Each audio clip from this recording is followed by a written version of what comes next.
시작. 즉시 즉시 손을 내밀어 손을 내밀어 그를 붙잡으시며. 그를 붙잡으시. 왜 안 따라 하시는 분은 보세요. 예. 따라서 하세요. 예. 즉시 손을 내밀어 그를 붙잡으시며. 예. 예. 여러분 귀찮음을 이기세요. 신앙생활은 예배는 구경하는 게 아니에요. 예배는 드리는 거예요. 예. 드리러 왔으면 드리는 자세를 가지세요. 예. 그런 마음으로 마태복음 13장에는 천국에 대한 비유로 가득 차 있습니다. 어떤 비유로 차 있다고요? 저는 요즘에 이 마태복음 읽으면서 너무나 감사한 것은 예수님이 회개하라 천국이 가까웠느니라 하시면서 천국의 이야기를 먼저 하시고 첫 마디가 회개하라 천국이 가까웠느니라. 이 천국을 말씀하시고 천국에 사는 사람들이 어떻게 살아야 되는지 산상수훈을 통해 천국에 사는 사람들의 이야기를 하시고, 그리고 12제자를 불러서 천국의 이야기를 전하게 하시고, 귀신을 쫓아내고 병든 자를 고침으로 해서 하나님 나라가 왔다는 증거를 보여주시고, 예수님의 죽으심과 부활을 통해 죽어도 영원히 산다는 사실을 보여주신 말씀은 모두가 다 천국을 향한 하나님의 메시지라는 거예요. 그러니까 성도가 이 천국에 확신이 있다는 것은 무슨 말이냐? 내가 천국으로 살아가는 사람은 내일이 준비된 사람이기 때문에 아무 염려를 하지 않아도 된다. 예, 그런 뜻이 있다는 것을 기억할 수 있게 되기를 바랍니다.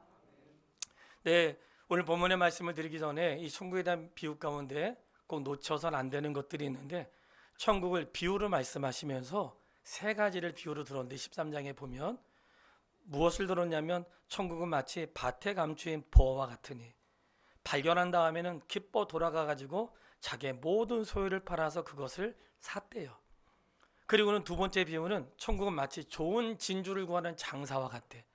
이 사람은 좋은 진주가 무엇인지 아는 거죠. 무엇이 좋은 진주인지를 알았던 거예요. 처음에는 땅 파다가 밭에서 발견한 것은 우연히 발견된 거예요. 우연히. 그러니까 신앙생활은 우연히 천국을 발견한 사람은 하나님의 은혜인 줄 아세요. 내가 의도한 게 아니라 우연히 친구 따라갔다가 우연히 육을 통해서, 이게 마치 그 우연이라고 하는 것은 자주 일어나는 일이 아니고 정말 드물게 일어나는 일이고, 땅 파가지고 보석을 발견한 일은 평생에 한 번 안 일어날 수도 있는 일이죠. 근데 그런 일이 그의 삶에 일어났을 때 내게 아니니까 그 밭을 사기 위해서 자기 모든 재산을 팔아도 비교 안 되는 게 그 안에 숨겨 있단 말이죠. 그러니까 다 팔 때 남들은 몰라도 파는 사람은 알죠. 남들은 몰라도 파는 사람은, 그리스도를 위해 사는 사람들은 왜 저렇게 살아 몰라도 사는 사람은 그 이유를 아는 거예요. 진주를 발견한 사람, 마치 진주 장사는 무엇이 진짜 좋은 진주인지 아는데 여기서 말한 진주는 이 땅에 하나밖에 없는 진짜 값비싼 그 진주를 찾아다니는데 발견한 거예요. 그거를 사기 위해서 재산을 팔았대. 너무나 값지기 때문에 이 말씀 안에는 천국을 소유한 사람들은 어떻게 살아가는가, 비교되지 않는 삶에 마음을 빼앗기지 않는다는 거예요. 여러분, 사도 바울이 예수님을 진짜로 만난다에 뭐라고 해요? 내가 아는 모든 것들을 다 배설물로 여기고, 진짜 예수님 만난 사람은 내가 가지고 있는 모든 것들, 이게 천국에 비하면 아무것도 아니라는 사실을 진짜로 깨닫는다는 거예요. 그리고 정말 그렇게 사는 거예요. 그는 마치 천국을 소유한 사람처럼. 그런데 세 번째 비유에 뭐가 나오냐면 천국은 마치 바닷가에 그물을 쳐서 고기를 모으는 어부와 같아요. 자, 그냥 긁어 모으는 거예요. 그 모았는데 신기하죠? 내가 찾은 것도 아니고 잡힌 거예요. 잡힌 거예요. 그물에 잡혔어. 잡힌 사람이 잡힌 물고기 전부 다 주인이 가져갔냐? 아니요. 좋은 것은 담고 못된 것은 버린다는 거예요. 이게 뭐겠어요? 천국은 모두가 다 들어갈 수 없다. 모두에게 허락된 게 아니라는 거예요. 그래서 천국이 귀한 거예요, 여러분.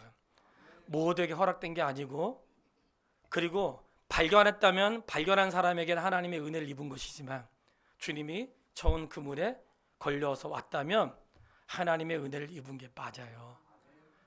그물에 걸렸다고 전부 다 안전하다고 생각하면 안 돼요. 내가 교회 나오니까 천만의 말씀. 교회 나와서 예수 안 믿으면 지옥 갑니다.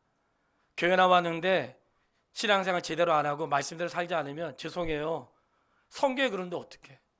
몸만 나왔지 마음은 없으니. 제가 깨달은 거예요. 동행한다고 하는 것은 같이 길을 걸어간다고 동행하는 게 아니에요. 마음이 같아야 동행하는 거구나. 내가 같이 길을 걷는다고 동행한 게 아니었어.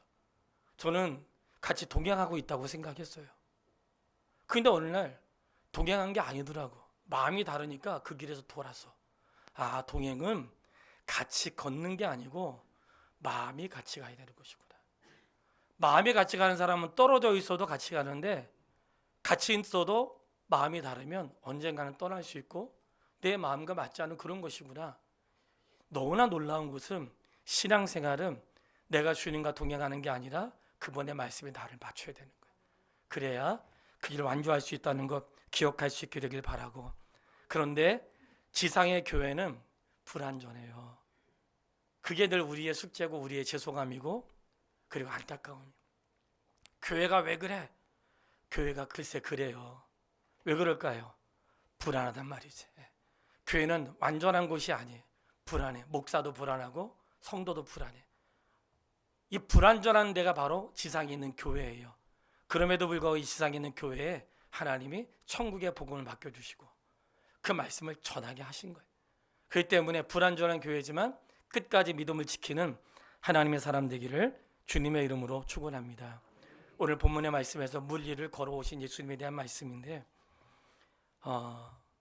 예수님이 행하신 모든 기적은 자신을 내 능력이 얼마나 대단한 줄 알아? 그걸 보여주기 위한 기적이 아니에요. 예수님이 지상에 살면서 하셨던 모든 기적은 내가 누군지 보여주시는 거예요. 자기를 자랑하기 위함이 아니라 내가 누군지를 그들에게 알게 하시는 거예요. 이 세상에 있는 사람들 병 고칠 수 있고 능력을 행할 수 있습니다. 그들의 대부분은 자기 자랑, 자기 잘난 척, 자기 즐거움에 사는 사람들이. 속지 마세요. 차라리 병 고치지 말고 주님 앞에 엎드려 사세요. 예수님의 기적은 자기 자랑이 아니라 내가 누구신지를 드러낸 거예요.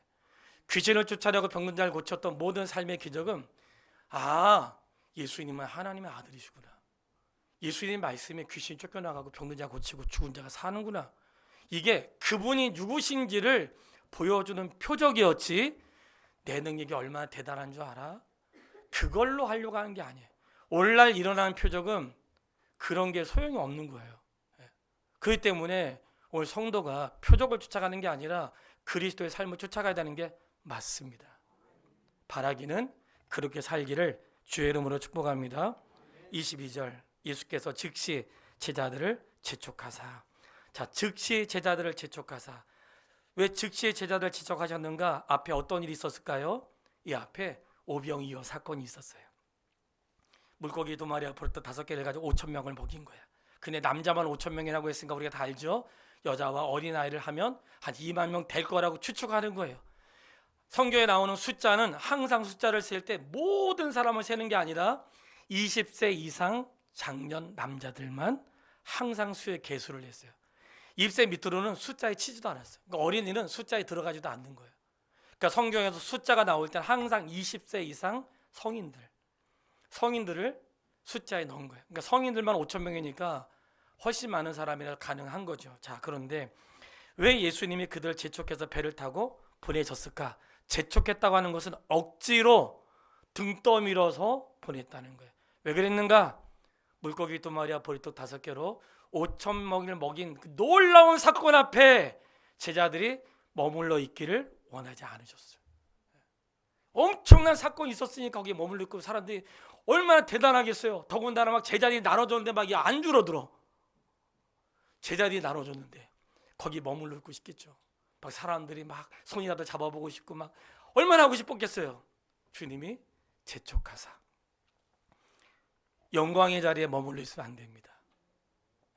업적. 거기에 머물러 있는 순간 내 인생이 언제 넘어질지 몰라요. 우리는 항상 성취한 다음에는 주님께 영광 돌리고 그 자리에서 내려와야지 누리고 싶으면 안 돼요.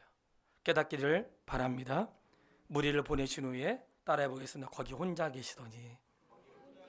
자, 예수님이 누구랑 계셨어요? 혼자 계셨어요. 무리를 보내신 다음에 혼자 계셨어요. 성도님, 우리가 지금 골반 기도하고 있는데 골반 기도의 취지가 뭐라 그랬어요? 혼자서 주님과 만나는 시간. 예수님은 능력을 행하시고 놀라운 일을 하셨지만 항상 어떤 시간이 있었냐면 주님과 독대하는, 아버지와 독대하는 시간이 항상 있었어요. 영광에 머물러 있지 않으시고 제자들을 보내신 후에 혼자 기도하는 시간을 가지셨다는 거예요.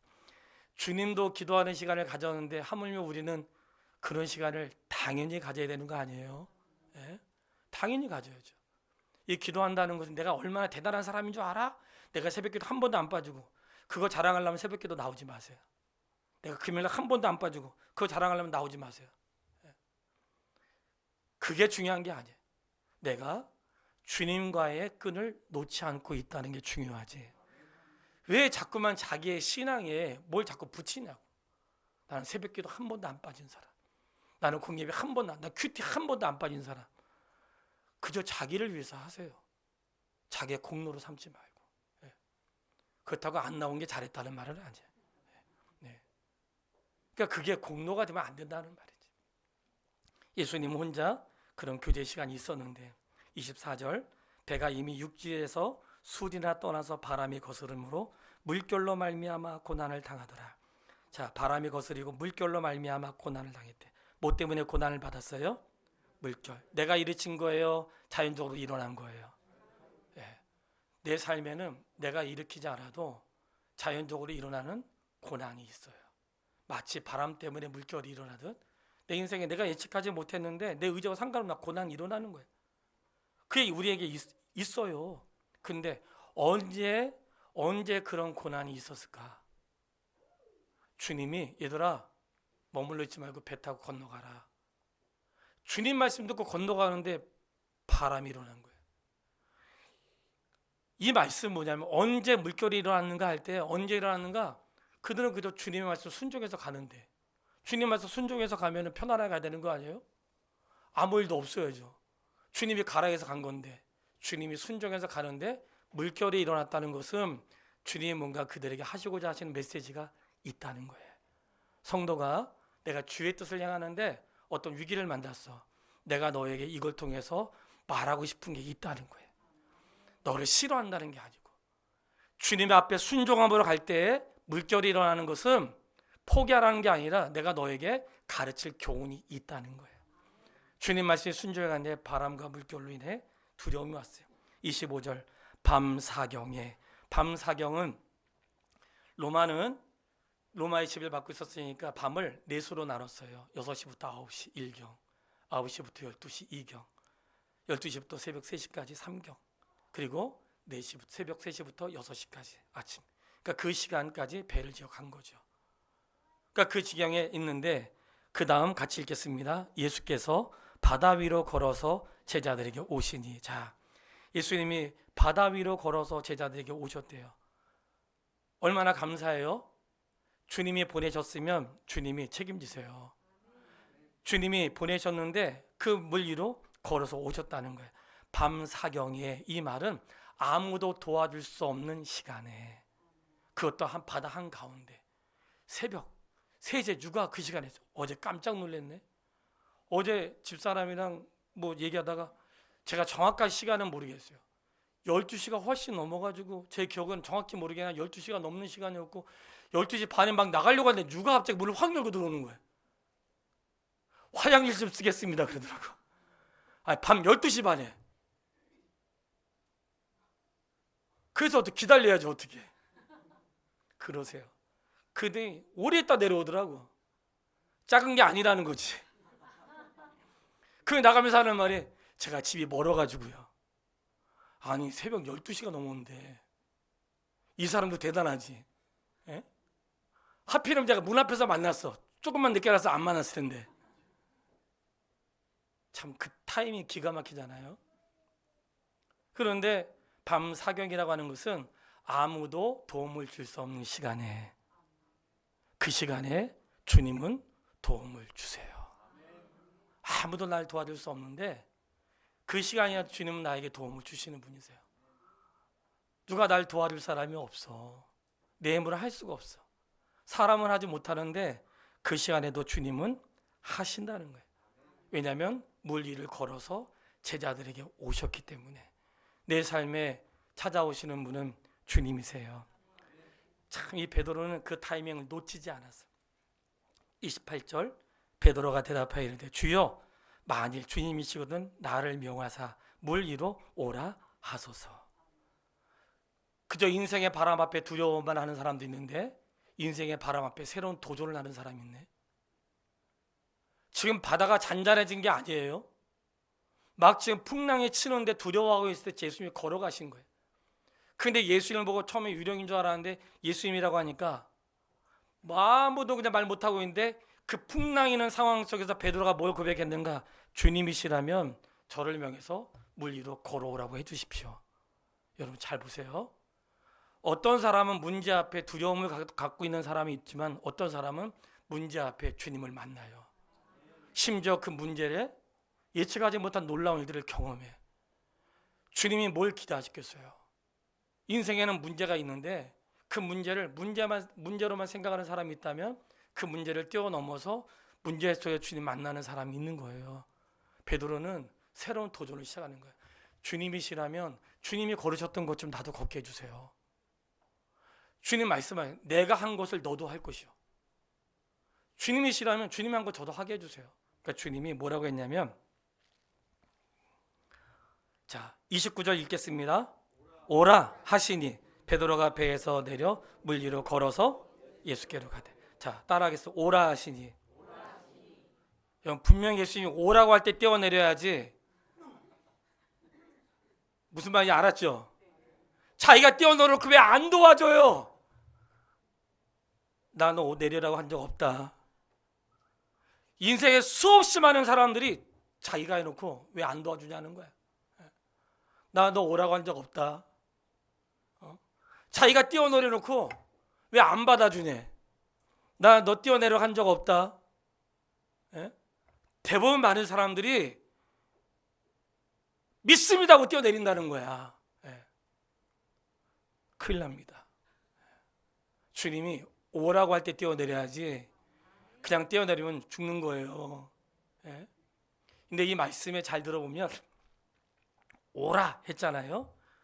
오라고 했을 때 그 말씀을 듣고 뛰어내렸다는 것은 환경이 아니라 그분의 말씀을 신뢰한 거예요. 환경은 난리가 났지만 주님이 오라고 했으면 분명히 살려주실 거야.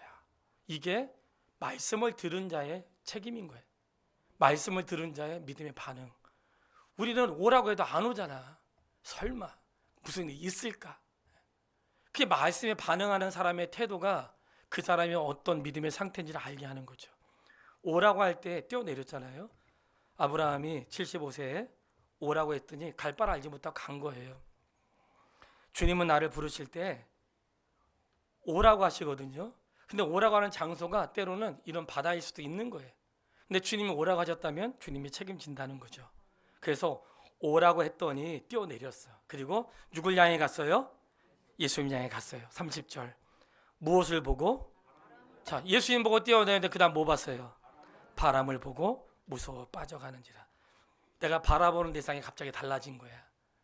예수님 봤는데 갑자기 예수님이 안 보이고 바람이 보인 거죠. 바람이 보는 순간 물속에 빠졌어. 믿음은 끝까지 주님을 바라보는 거예요. 항상 우리 주변에는 그런 물결이 항상 있어요. 마치 나를 덮칠 것처럼 항상 있어. 근데 우리는 그 나를 덮칠 것 같은 환경을 보는 게 아니고 그 덮칠 것 같은 환경에서 나를 부르신 그분의 말씀을 믿는 거예요. 누가 볼 때는 미친 것 같아도 그게 사는 거예요. 그 말씀을 믿고 뛰어내린 거예요. 신앙생활에 중간은 없어요. 물에 빠지든지 아니면 물 위를 걷는 거예요. 여러분 어떤 사람 되고 싶으세요? 언제까지 물에 빠지면 살 거예요? 언제까지 그냥 늘 빠지면 살 거냐고. 끝까지 좀 물 위를 걸어가는 좀 삶을 좀 사세요. 예수님 보고 하다 바람 보지 말고, 예수님 보고 하다 사람 보지 말고, 물에 빠졌을 때에 주님 모른 척하지 않으시고, 물에 빠졌을 때 베드로가 뭐라고 볼게요? 주여 나를 구원하소서. 물에 빠진 사람이 할 수 있는 유일한 고백이죠. 주님 저를 구원해 주세요. 예. 멋있게 뛰어내렸지만 물에 빠졌을 때 주님 저를 구원해 주세요. 이거는 우리가 주님께 드릴 수 있는 유일한 고백이에요. 주님 나를 구원해 주세요. 그때에 주님이 손을 탁 내밀어서 31절 예수께서 즉시 손을 내밀어 누굴 잡았어요? 그를 잡으시며, 자, 그를 붙잡으셨어요. 예수님이 말씀으로 베드로야 일어나, 말씀하셔도 되는데 말씀하지 않고 손을 잡았다는 것은 말씀으로도 가능하지만 그의 인생을 향해 손 잡아주심으로 그를 위로하시는 주님의 위로예요. 그리고는 너 왜 이렇게 믿음이 적냐? 왜 의심하냐? 의심했다고 하는 것은 마음이 두 갈래로 갈라졌다는 거거든요. 믿음으로 시작했는데 왜 끝까지 믿음으로 안 가세요? 믿음으로 시작했으면 믿음으로 도착을 해야 되는데 믿음으로 출발했다가 믿음으로 살지 않고 바람 보는 거야. 내가 출발은 예수 그리스도를 봤는데 가면 자꾸 예수님 보고 딴 거 보는 거야. 그러니까 자꾸 다른 데 기웃거리는 거예요. 왜 신앙생활도 왜 실패하세요? 자꾸 딴 거 보는 거예요. 다른 교회 보고 막 딴 큰 거 보고 훌륭한 사람 보고. 예? 나를 부르시 주님을 봐야 되는데 자꾸 다른 데 둘러봐. 그게 우리를 의심하게 하는데, 놀라운 사실은 예수님이 올라가시자 바람이 그쳤다는 거예요.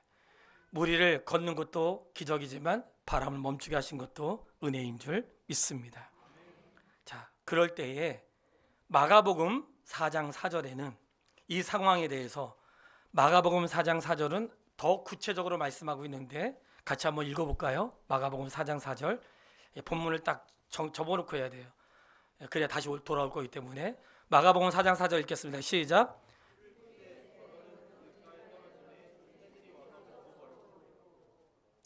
제가 잘못 알려드렸네요. 죄송합니다.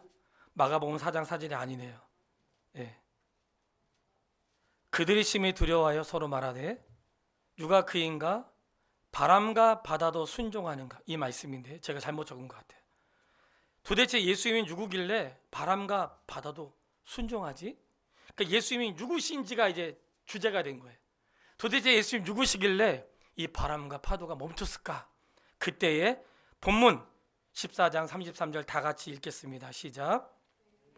다시 시작. 배에 있는 사람들이 예수께 절하 이르되 진실로 하나님의 아들이로소이다 하더라. 제자들의 고백이에요. 배에 있는 모든 사람들이 뭐라고 했어요? 진실로 하나님의 아들이로소이다. 베드로만 고백한 게 아니에요. 그 사건을 보고 모든 제자들이, 배에 타고 있는 모든 사람들이 진실로 하나님의 아들이십니다. 자, 예수님이 물 위로 걸어온 사건은 그냥 주님의 기적만 드러내려고 하는 게 아니라 주님이 누구신지를 보이신 거예요. 주님 누구세요? 진실로 하나님의 아들이었도다. 그 사실을 드러내신 거예요. 기적의 현장에는 항상 주님이 드러내시고자 하시는 이유가 있는 거예요. 그냥 좋은 거 보여주려고 하는 게 아니야. 내 삶에 신비하고 놀라운 일이 일어났다면 그냥 나를 사랑하시는구나, 그걸로 끝나면 안 돼요. 이걸 통해서 주님은 정말 하나님의 아들이시구나, 주님 정말 그리스도가 맞구나, 이런 신앙의 고백의 자리까지 가야 되는데, 그렇게 한 이후에 16장에 주는 그리스도시요 살아계신 하나님의 아들이라는 믿음의 고백을 또 다시 하게 하는 거예요. 여러분, 왜 이런 고백이 필요할까요? 주는 그리스도시고 살아계신 하나님의 아들이십니다. 왜 이 고백이 필요하냐? 장차 고난도 있고 위기도 있을 텐데 고난과 위기를 극복할 수 있는 힘은 신앙 고백이 있거든요. 내가 믿는 주님이 누구신지 분명히 알 때 이까지고 고난, 죽으면 그만이지, 그런 담대함이 생기거든요. 고백이 없으니까 맨날 흔들리는 거야. 성경에 우리가 큐티할 때 성도에게 뭐라고 해요? 자꾸 큐티에 글 쓰는 거를 두려워하시는데 왜 두려워요? 누가 볼까 봐. 왜 누가 보는 걸 생각하냐고. 내 믿음의 고백을 생각하지 않고. 주님 앞에 나의 믿음을 고백하는 것인데 누가 보면 고백 안 할 거예요?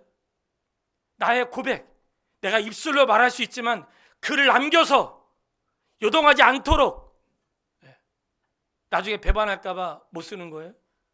그런 거 아니잖아. 신앙의 고백이 중요한 이유는 내가 그렇게 고백함을 통해서 내가 믿는 분이 누구신지를 스스로 입증하는 거거든. 그래서 고백하게 하시는 거예요. 자, 이런 일이 있은 후에 그냥 하나는 지나가겠습니다. 시간상 17절 17장 이렇게 주님께서 물길을 걸어오셔서 손잡으셨어요. 자, 17장 1절 엿새 후에 예수께서 베드로와 야고보와 그 형제 요한을 데리고 높은 산에 올라가셨더니 그들 앞에서 변형되사 그 얼굴이 해같이 빛나며 옷이 빛과 같이 휘어졌더라. 자, 엿새 후에 이 말은 베드로가 신앙을 고백하고 예수님의 고난에 대해서 말씀하시고 마지막에 이런 일이 있을 거야 라고 말씀하신 이후 여섯째 날에 예수님의 어떤 변화가 있었는데 이 말씀 뭐냐면 되게 중요한 장이에요. 마태복음 17장은 따로 시간을 내서 전해야 될 말씀만큼 굉장히 중요한 장인데, 왜냐하면 예수님의 생애 가운데 중요한, 다 중요하죠, 그렇죠? 예수님의 생애 가운데 너무너무 중요한 사건은 뭐냐면 예수님이 성육신으로 오셨다는 게 중요해요. 오셨다. 예, 오셨다. 그리고 그분이 세례를 받으셨다. 하나님이 사람의 믿고 오셔서 세례 받으신 거예요. 그리고 예수님이 이 변형되셨다고 하는 것은 이제 죽으심과 부활과 승천이거든요. 이게 예수님께 너무나 중요한 우리 사도신경의 신앙 고백인데, 이 변형은 뭐냐면 예수님이 내가 고난 당할 거라고 말씀하셨잖아요. 그리고 너희는 나를 누구라고 하느냐 고백하게 했잖아요. 신앙 고백이 중요하다고 했죠. 얘들아, 나는 죽음으로 끝나지 않아. 그것을 어디에서 보여주셨냐면 마태복음 17장에 변화산에서 보여주신 거예요. 그분이 본래 누구신지. 얼굴이 해처럼 빛난 것은 이분은 육신을 입고 이 땅에 오셨지만 육신을 입고 오시기 전에 이런 모습이었구나. 하나님이셨구나. 이 하나님이 사람의 몸을 입고 오셨구나. 부활 이후의 영광을 보여주신 거예요. 부활 이후에 장차 이 땅에 오시기 전에 예수님의 모습을 보여주시고 부활 이후에 영광을 보여주신 거예요. 왜 보여줬겠어요? 얘들아, 너도 죽으면 나처럼 돼. 보여주신 거예요. 근데 거기에 두 사람이 등장을 했어요. 누가 등장했어요? 누가 등장했을까요? 두 사람, 모세와 엘리야. 자, 성경에서 모세와 엘리야가 나오는데 모세는 율법의 대표, 시내산에서 율법을 공표했던 사람이잖아요. 율법의 대표. 엘리야는 선지자의, 구약의 선지자의 대표로 등장한 거예요.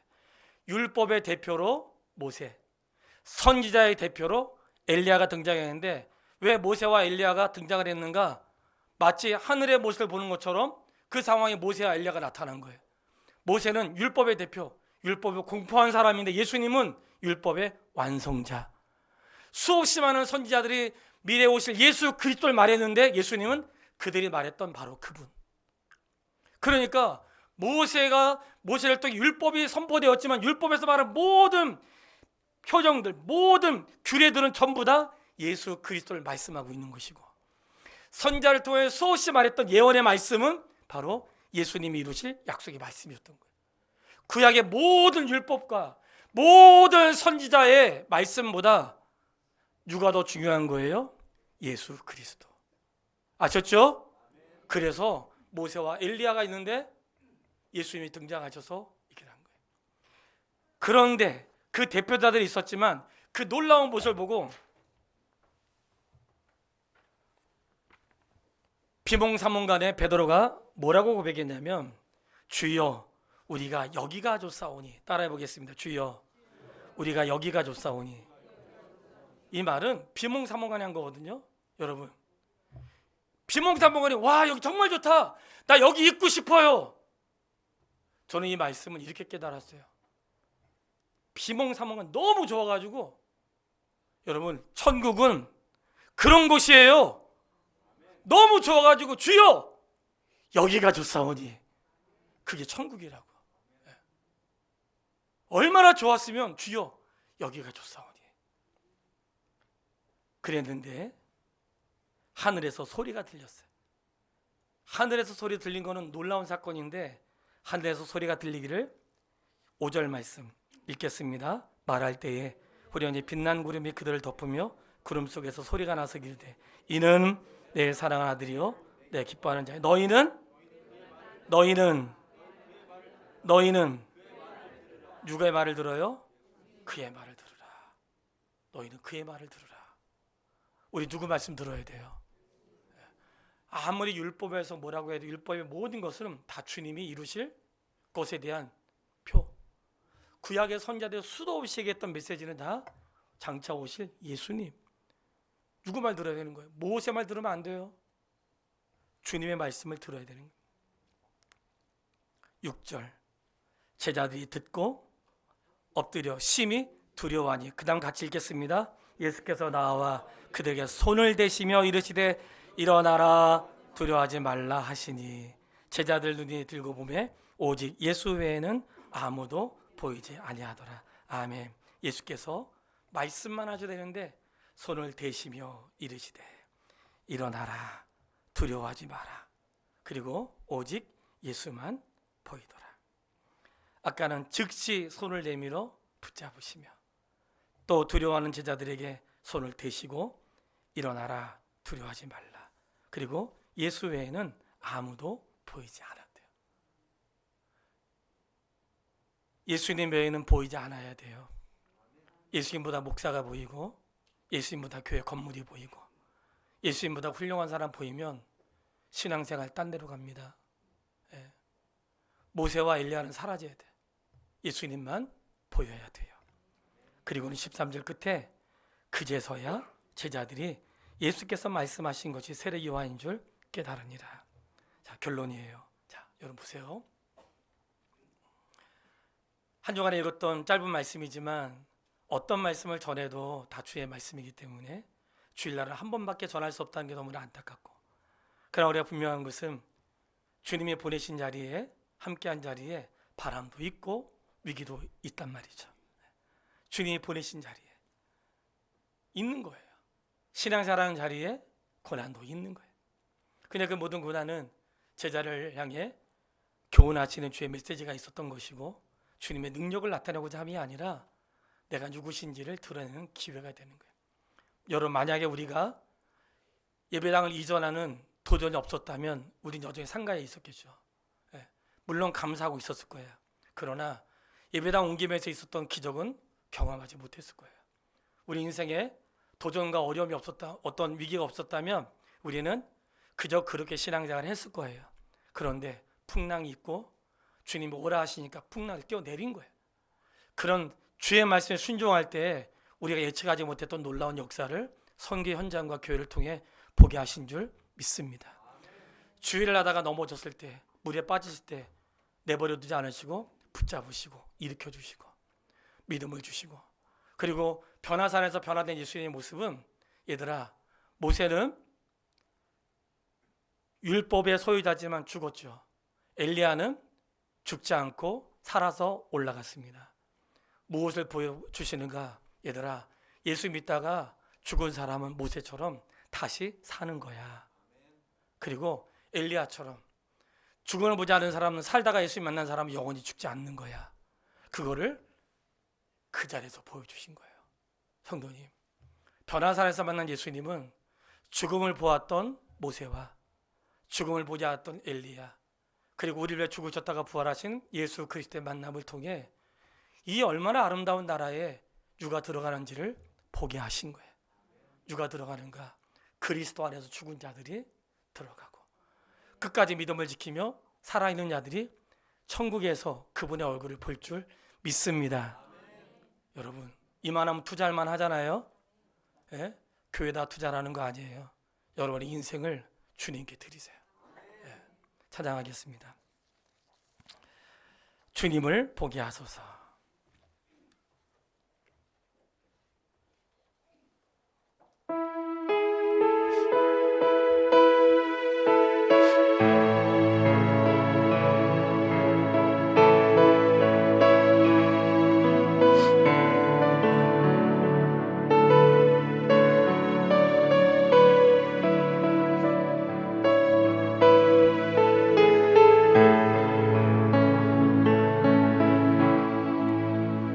나의 주님께 찬양 드리며 그 크신 사랑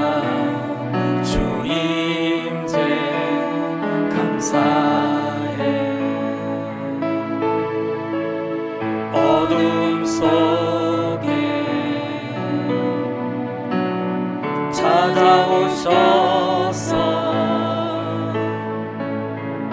주님의 영광 보게 하소서. 의심하는 나를 손 내밀어 잡아주시네. 두려운 맘 내려놓고 주 바라봅니다.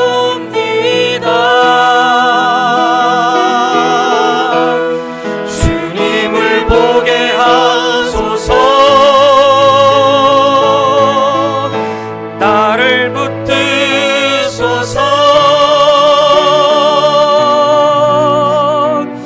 내 뜻과 내 생각 내려놓고 주님 앞에 나 엎드려 주의 음성 기다리니 나를 부르실 때 믿음으로 걸어가리. 다시 한번 찾아보겠습니다. 나의 주님께 찬양 드리며 그 크신 사랑 주 임재 감사해. 어둠 속에 찾아오셔서 주님의 영광 보게 하소서. 의심하는 나를 손 내밀어 잡아주시네. 두려운 맘 내려놓고 주 바라봅니다.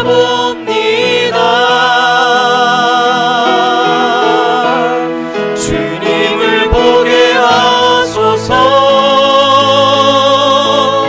나를 붙드소서.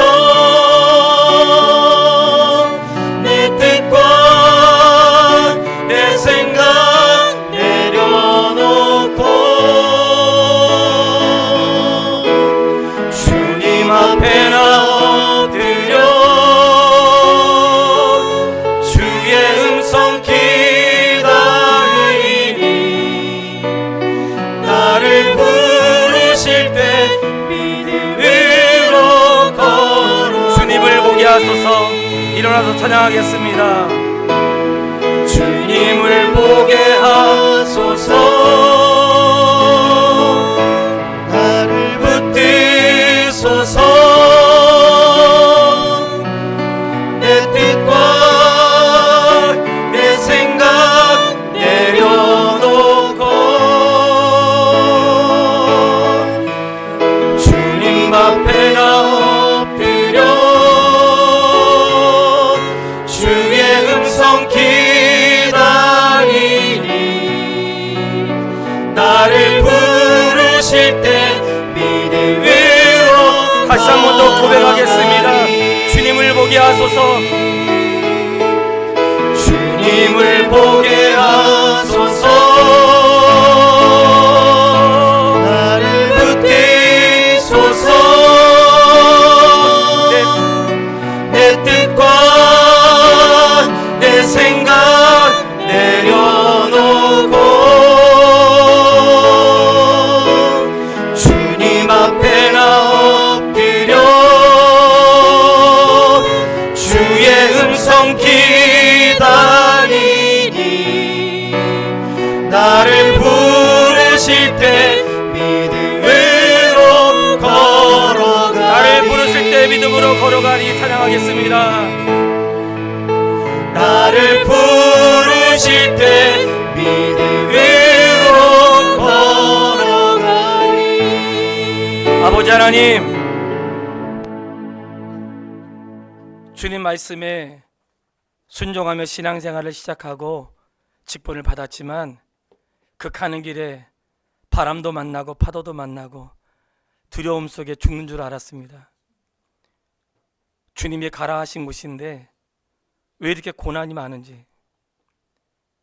그러나 아무도 도울 수 없고 아무도 찾을 수 없는 그 시간 내게 찾아오셔서 모든 주변의 일들을 잠재우시고 물 위를 걷게 하시고 두려워 빠졌던 나를 구원해 주시고 주님이 하나님의 아들이심을 나타내 주심을 참으로 감사합니다. 하나님, 주님 보게 해 주십시오. 바람과 파도와 예측하지 않았던 삶의 문제들을 보지 않고 아무도 돕지 못해도 나를 도우시며 행하시는 주님 보게 하시고 우리의 그 길에서 주님이 오라 하실 때 환경을 두려워하지 않고 끝까지 걸 수 있는 믿음의 자녀가 다 될 수 있도록 도와주십시오. 우리가 주의 길을 가다가 힘들고 어려울 때 손 내밀어 붙잡아 주시는 하나님의 위로가 있음을 감사합니다. 오늘 위로가 필요한 하나님의 성도들, 주님이 손 잡아 주셔야 될 하나님의 사람들 손 잡아 주시고 구원해 주셔서 이번 한 주간도 승리할 수 있도록 인도하여 주시옵소서. 사랑합니다. 예수님의 이름으로 기도했습니다. 아멘.